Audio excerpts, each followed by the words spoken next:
एक समय की बात है, पहाड़ियों के बीच बसे एक अनोखे गांव में राज नाम का एक युवक रहता था।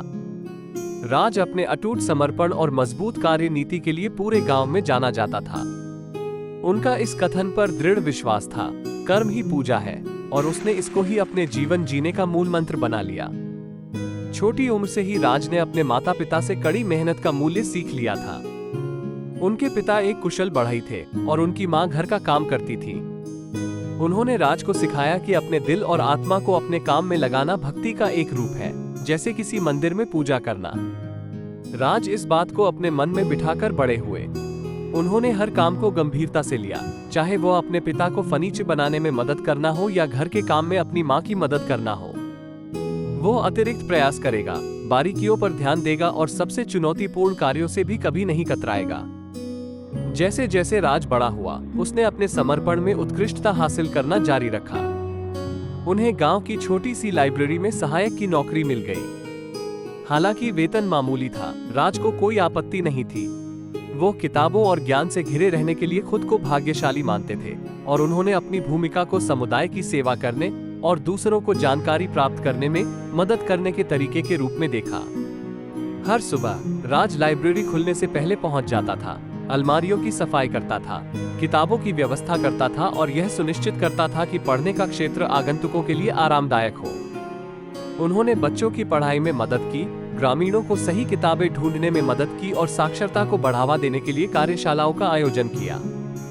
एक दिन गांव से गुजर रहे एक धनी यात्री ने राज के असाधारण समर्पण को देखा। मैं तुम्हारी कार्यनीति से बहुत प्रभावित हूँ। तुम्हारी प्रतिभा की कद्र यहाँ नहीं है। मैं तुम्हें बेहतर वेतन, गाड़ी, रहने का घर और अधिक आरामदायक जीवन शहर में दूंगा। क्या तुम मेरे साथ चलोगे राज? आपने मेरे प्रति आभार व्यक्त किया, उसके लिए धन्यवाद, लेकिन आपका प्रस्ताव मुझे मंजूर नहीं है। मैं पुस्तकालय में काम, अपने लोगों की सेवा करने और उनके जीवन में परिवर्तन लाने के लिए करता हूँ और मुझे कोई भी लुभावना प्रस्ताव नहीं खरीद सकता। राज की अपने काम के प्रति अटूट लगाव के बारे में बात फैल गई। आसपास के गांवों से लोग पुस्तकालय देखने और काम को पूजा मानने वाले इस युवक के समर्पण को देखने आते थे। राज के कार्यों ने दूसरों को भी इसी तरह का दृष्टिकोण अपनाने के लिए प्रेरित किया और पूरे क्षेत्र में परिश्रम और समर्पण की एक नई भावना फैलने लगी। जैसे जैसे साल बीतते गए, गांव अपनी मजबूत कार्य नीति और सेवा की भावना के कारण समृद्ध हुआ। वो पुस्तकालय जिसे राज ने प्यार से पाला था, ज्ञान का केंद्र और समुदाय के मूल्यों का प्रतीक बन गया। राज के माता पिता गर्व के साथ देखते थे कि उनके बेटे के सिद्धांतों ने अनगिनत अन्य लोगों के जीवन को प्रभावित किया है। एक दिन जब राज पुस्तकालय में पुस्तकों की व्यवस्था कर रहा था, तभी एक प्रसिद्ध विद्वान का गांव में आगमन हुआ। विद्वान राज के समर्पण और बुद्धिमत्ता से प्रभावित हुआ। मैं एक शोध कर रहा हूँ जो गांव को खुशहाल और विकसित कैसे बनाया जाए उसी के बारे में है। क्या आप मेरी सहायता करोगे राज? मुझे आपके साथ काम करके गर्व महसूस होगा महाशय। राज ने विद्वान के साथ काम करते हुए अपनी परख और मेहनती प्रयासों में कई महीने बिताए।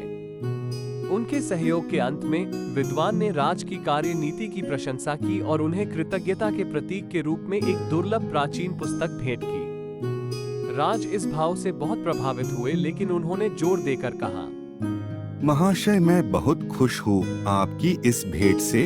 महाशय मैं ये चाहता हूँ कि ये पुस्तक पुस्तकालय में ही रहे ताकि इससे गांव के लोगों का भला हो। जैसे जैसे राज ने काम के माध्यम से समर्पण की अपनी यात्रा जारी रखी, वो न केवल अपने गांव के लिए बल्कि दूर दूर के लोगों के लिए प्रेरणा बन गए।